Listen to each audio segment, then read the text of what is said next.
ওয়াজিয়া বুড়ির শুভ জন্মদিন ছিল আজকে, তো আমরা সবাই মিলে ওর জন্মদিনটা খুব সুন্দরভাবে সেলিব্রেট করলাম। আর এইদিকে কেকটা কাটার আগে কেক অ্যাক্সিডেন্ট করলো। ওয়াজিয়া বুড়ি হচ্ছে জেনিফা চাচাতো বোন, মানে আমার দেবরের মেয়ে। তো পুরো গ্রামীণ পরিবেশ দেখবেন আজকের ভিডিওতে। তো বার্থডে পার্টি কিভাবে কি করা হয়েছে বলি। এই যে এদিকে বড় একটা হাঁড়িতে বিরিয়ানি রান্না করা হচ্ছে। আপনাদেরকে গ্রামের চুলার পাটটা কেমন হয় সেটাই দেখাই। উপরে এরকম লাকড়ি আর নিচে এইদিকে চুলার পেছনে হচ্ছে পাহাড়টা একটু পরে আমি দেখাচ্ছি।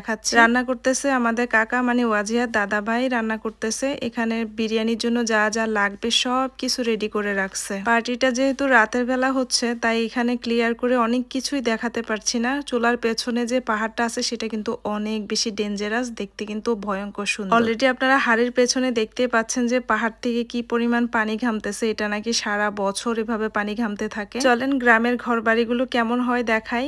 এই ধরনের পরিবেশ আপনাদের কাছে নতুন হতে পারে, কিন্তু গ্রামের পরিবেশগুলো সচরাচর এমনই হয়ে থাকে। আমার জেনিফার ভীষণ মন খারাপ, কারণ তার বার্থডে কখন আসবে, সে কখন কেক কাটবে। মানে ওয়াজিয়ার বার্থডে মানে ও মনে করতেছে ওর বার্থডে, ওরে যদি কেক কাটতে দিত, ওকে যদি সাজাইতো, কিছুক্ষণ খুশি থাকে, কিছুক্ষণ ডান্স করে, কিছুক্ষণ মন খারাপ করে থাকে, এইভাবেই ওর সময়টা কাটছে। আর এইদিকে এটা হচ্ছে বার্থডে গার্ল, সে নিজেই জানে না আজকে তার কি, সে কিন্তু কেক খাওয়ার জন্য খুব এক্সাইটেড। চলেন আপনাদেরকে পুরো গ্রামের পরিবেশটা দেখায়। কাকা যেখানে বসে রান্না করতেছে তার চারপাশে দেখেন ওই যে উপরে দেখতে পাচ্ছেন, উপরে খাড়া কিরকম পাহাড়। যেহেতু রাতের বেলা তাই আমি আপনাদেরকে লাইট দিয়ে দেখাচ্ছি। তো আমার শ্বশুর বাড়ির পেছনে তো পাহাড় আপনারা দেখেন, আর এটা হচ্ছে কাকা শ্বশুরের বাড়ির পেছনের পাহাড়টা দেখেন। পাহাড়ি এলাকায় ঘর বাড়ি এমনই হবে, রান্নাঘরের পেছনে পাহাড় দেখা যাবে বা ঘরের সাইডে পাহাড় দেখা যাবে, এটা খুবই স্বাভাবিক। আপনারা একটা বার দেখেন পাহাড়ের উচ্চতা কতটুকু, পাহাড়ের সাইড দিয়ে কি পরিমাণে পানি ঘামতেছে সেটা তো দেখতেই পাচ্ছেন। ভেজা ভেজা দেখা যাচ্ছে, এটা নাকি সারা বছর এভাবে পানি ঘামতেই থাকে। দূরে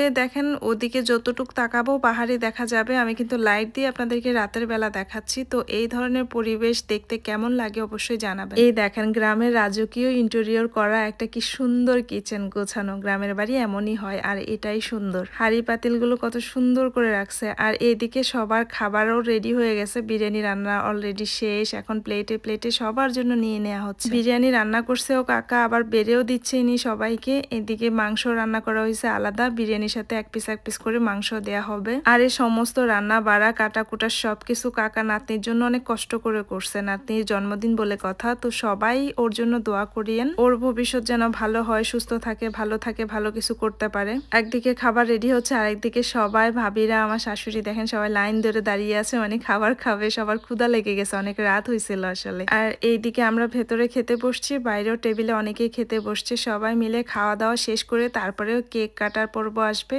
ওয়াজিয়ার মা বাবা রেডি করে দিচ্ছে, এইদিকে ওর দুই ভাইও রেডি। আর কেক তো আগেই দেখাইলাম, কেকটা এক পাশ দিয়ে একদম ভেসকে গেছে। আর আমার জেনিফা বলতেছে ইস কেকটা আমার সামনে দিত, আমি কাটতাম, মন খারাপ করে দাঁড়ায় আছে। তারপরে শেষমেশ ওয়াজিয়ার পাশে উঠে দাঁড়াই গেল। এই তো এখন অলরেডি কেক কাটার পর্ব শুরু, সবাই অনেক খুশি, বাচ্চারা একসাথে হয়েছে সবাই, বাচ্চাদের অভিভাবকরাও পেছনে আছে, তাদেরকে দেখায়নি। অনেক লাক্সারিয়াস বার্থডে পার্টি দেখছেন, তবে আজকের বার্থডে পার্টিটা একদমই ডিফারেন্ট, যেমন একদম গ্রামীণ পরিবেশে। এরকম পরিবেশ দেখতে আপনাদের কেমন লেগেছে অবশ্যই কমেন্টস করে জানাবেন। একদম সাধারণ পরিবেশে অসাধারণভাবে আমরা বার্থডেটা সেলিব্রেট করেছি সবাই মিলে। সবাই ওর জন্য দোয়া করবেন। তো বার্থডে পার্টি অলরেডি শেষ, আমরা এখন চলে যাব বাসায়। তো দেখেন এবার এরা তিন ভাই বোন কেকটা কাটবে, খাবে, আমরা চলে যাব। কেমন লাগলো জানাবেন।